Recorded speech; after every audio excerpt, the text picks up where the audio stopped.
Assalamualaikum murid-murid. Hari ini kita akan belajar pendidikan kesihatan di bawah tajuk emosi saya. Baik, kamu diminta untuk rujuk buku teks pendidikan jasmani dan pendidikan kesihatan muka surat 73. Baik, ini adalah gambar emosi manusia. Tapi sebelum itu, apa itu emosi? Emosi ialah perasaan. Ya, yang mana apabila adanya perasaan tersebut, kamu akan tunjukkan melalui riak wajah kamu. Ya, contoh kalau emosi senyum. Sesuatu yang menyeronokkan, ya, yang menggembirakan hati kamu, kamu akan senyum sahaja. Ya. Contohnya kalau nangis, mungkin juga baru lepas kena marah ataupun sesuatu yang kamu tak suka, ya. Sesuatu yang sedih, kamu akan menangis, ya. Ketawa pula, mungkin ada yang lucu, ya. Ada yang mencuit hati kamu, sesuatu yang kelakar, kamu akan ketawa. Ya, emosi marah pula, begitulah.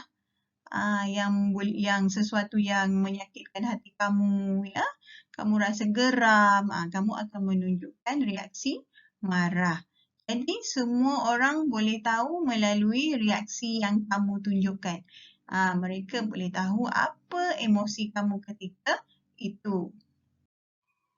Baik, ini adalah paparan dalam buku teks muka surat 73. Ya, emosi saya.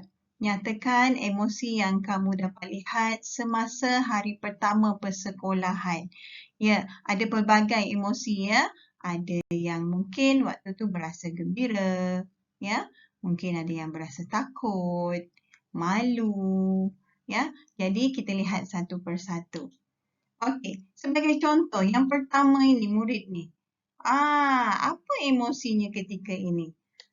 Okey, rasa gembira, rasa seronok. Hari pertama persekolahan dah lama sangat tak datang ke sekolah. Berasa gembira, dah tak sabar dah, ya, untuk belajar. Seterusnya pula, kita lihat emosi murid perempuan bersama dengan ibunya. Mungkin ketika ini dia berasa takut untuk nak memulakan hari pertama persekolahan sebab dah selalu bersama dengan ibu di rumah. Hari ini hari pertama persekolahan kena berada di sekolah tanpa ibu berada di sisi. Jadi murid itu berasa takut. Dan seterusnya kita lihat pula murid lelaki tersebut. Muka dia dalam keadaan yang marah. Tak tahulah apa yang terjadi sebelum pergi ke sekolah. Ya, mungkin sesuatu yang murid tu tak suka, jadi dia berasa marah. Dan seterusnya, murid perempuan ni dia tutup-tutup mulut dia. Kita tak tahu apa yang dia rasa ketika itu. Mungkin juga dia rasa malu sebab dia tak kenal siapa lagi yang ada di sekolah tu. Mungkin tak ada kawan yang contoh kalau tahun 1 yang tak sama sekolah waktu waktu tadika. Jadi dia tak ada kawan yang dia kenal. Jadi dia berasa malu. Dan seterusnya, murid lelaki yang seorang ni rasa apa ketika ni? Senyum dah ada kat muka, reaksi gembira. Dia berasa teruja. Teruja sangat rasanya nak pergi ke sekolah. Dah tak sabar-sabar sama macam dengan murid yang pertama tadi rasa gembira kan. Dia teruja sampaikan dia dah tak berjalan, dah berlari dah nak pergi ke sekolah. Dan emosi yang terakhir, dua orang murid perempuan tu, kita tak tahu rasa apa, rasa bimbang ke, apa yang akan berlaku pada hari pertama persekolahan. Jadinya mungkin dia rasa sedih, kawan yang lagi seorang tu tolong pujuk, tak mengapa hari ni kita sama-sama pergi ke mana-mana. Jadi dia akan rasa kurang risau, kurang sedih. Okey. Jadi pada hari pertama persekolahan, cikgu yakin memang ada pelbagai emosi di kalangan murid-murid tahun 1 terutamanya. Ya? Mungkin ada yang memang ada rasa gembira. Sebab dah lama sangat cuti kan. Mungkin juga ada yang rasa takut. Tak tahu. Mungkin diceritakan oleh abang atau kakak, dia kata cikgu nanti garang. Kan? Dia kata cikgu-cikgu sekolah semua garang. Jadi adik pun rasa takut. Ya, yang marah tu mungkin adalah sesuatu yang berlaku sebelum datang sampai ke sekolah, ya. Bersama begitu juga dengan yang lain, merasa malu nak datang sebab tak ada kawan mungkin, dan mungkin juga murid ni seorang yang pendiam, ya. Berasa teruja, tak sabar dah nak ke sekolah, dan ada juga yang berasa risau dan sedih. Baik, ini adalah paparan buku teks muka surat 74 di bawah tajuk Perlu atau Tidak. Okay, Ibu bapa membawa Normala membeli belah kerana sekolah akan dibuka tidak lama lagi.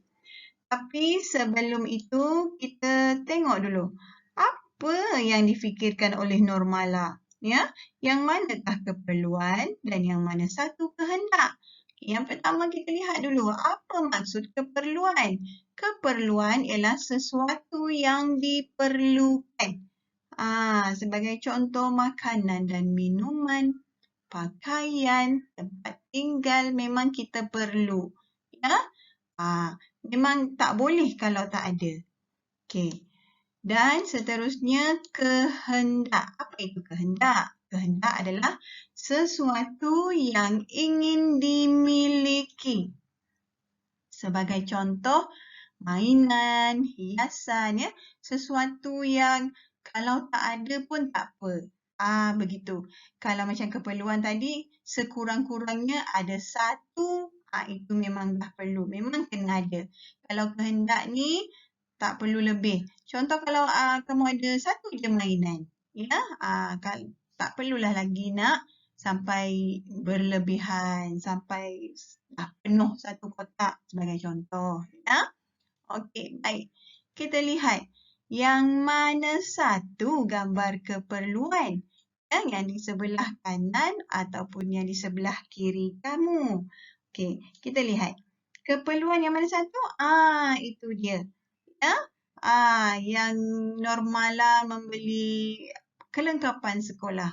Yes, baju sekolah, kasut sekolah, beg sekolah. Perkara-perkara yang memang Normala perlu untuk hadir ke sekolah. Ya, sebab takkanlah Normala nak pakai baju biasa sahaja kan. Ke sekolah mestilah ada seragam. Okey, baik. Itu adalah satu keperluan. Dan apa pula kehendak? Gambar yang di sebelah tu. Ya, kehendak bermaksud sebenarnya kita dah ada tapi kita nak lagi.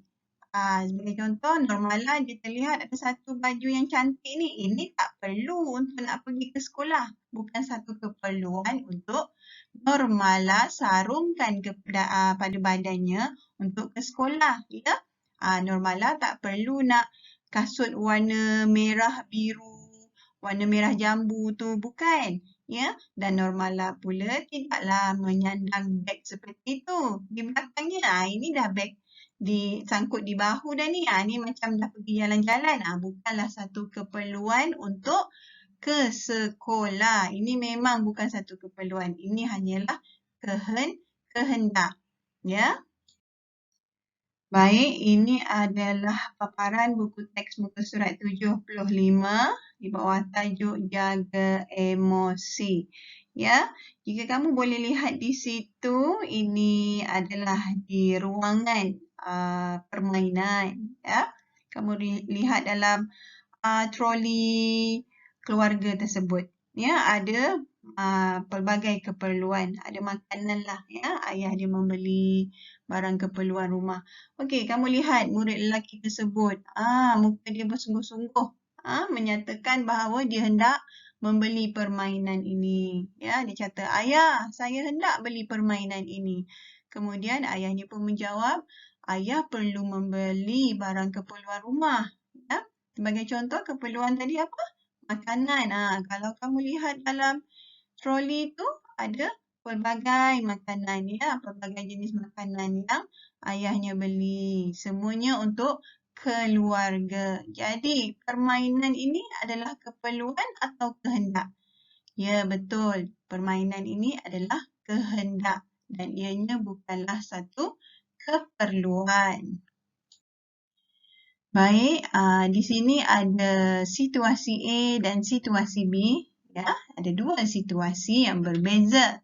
Ya, untuk kamu meluahkan. Maksudnya meluahkan ni kamu beritahu apa yang kamu nak dalam emosi yang betul.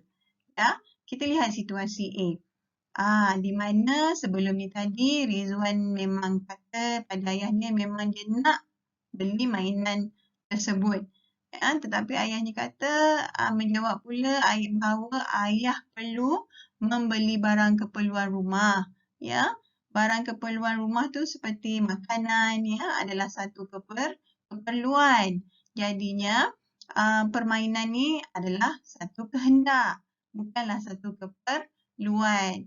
Bila Rizwan menunjukkan emosi marah, ayah pun memujuk ya. Memujuk agar Rizwan boleh terima bahawa tidak perlu membeli permainan tersebut. Ya, okey. Seterusnya kita lihat situasi B di mana Rizwan minta juga untuk membeli permainan tapi dalam bentuk yang lebih baik, dalam cara yang lebih baik. Ya, dia beritahu pada ayahnya dalam cara yang lebih sopan, lemah lembut ya. Dia bertanya, ayah boleh tak beli mainan waktu untuk hari lahir Rizwan kan? Kalau kita cakap dalam intonasi yang begitu, insya-Allah mesti ayah ataupun ibu kamu akan jawab, insya-Allah kalau ada duit lebih nanti ayah belikan. Ya. Kalau ada duit lebih nanti ibu belikan. Mesti akan cakap macam tu. Jadinya memang bila kita meluahkan, kita beritahu dengan cara yang betul, kamu akan dapat kesannya dengan baik. Ya, bila kamu dalam keadaan emosi yang marah, ya, kamu menangis-nangis, ibu dan bapa kamu tidak akan rasa selesa. Dan mungkin juga kamu akan dimarahi pula. Berbanding jika kamu minta dalam emosi yang lebih baik. Ya, sopan. Tanya betul-betul, tanya elok-elok. InsyaAllah kamu akan dapat, ya, ibu ayah akan berikan yang terbaik untuk anak-anak mereka. Ya. Baik, ini adalah latihan yang perlu kamu lengkapkan. Cikgu muat naik soalan dalam Google Classroom. Minta bantuan dari ibu ayah untuk muat turun, cetak latihan dan kamu jawab soalan serta tampalkan latihan-latihan yang cikgu beri dalam buku garis 1 yang baru untuk pendidikan kesihatan. Ya, cikgu ada juga sertakan 3 latihan untuk pendidikan kesihatan bagi tajuk yang sebelum ni. Ya, mudah sahaja. Dan kamu juga diminta untuk tampalkan latihan tersebut dalam buku garis 1. Baik, sebarang pertanyaan boleh hubungi cikgu. Ya, terima kasih cikgu ucapkan. Dan semoga kamu dapat melengkapkan tugasan. Ya, kekal duduk di rumah dan jaga kesihatan. Assalamualaikum warahmatullahi wabarakatuh.